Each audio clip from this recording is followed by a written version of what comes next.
मुल्ला ने जब अपनी बेटी को साथ वाले गांव के करीब कुएं से पानी लाने के लिए गड़ा दिया तो साथ ही इसे मारना पीटना शुरू कर दिया। लोगों ने जब ये देखा कि मुल्ला बगैर किसी वजह के अपनी बेटी को जद्दोकूब कर रहा है तो कहा कि मुल्ला, इस बेचारी बेगुनाह लड़की को क्यों पीट रहे हो?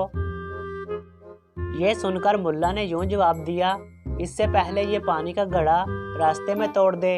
इस वक्त जब घड़ा टूट चुका हो, इस वक्त मारने से बेहतर है पहले ही खबरदार कर दिया जाए ताकि एहतियात बरती जा सके, बाद में मारने की ज़रूरत ना पड़े।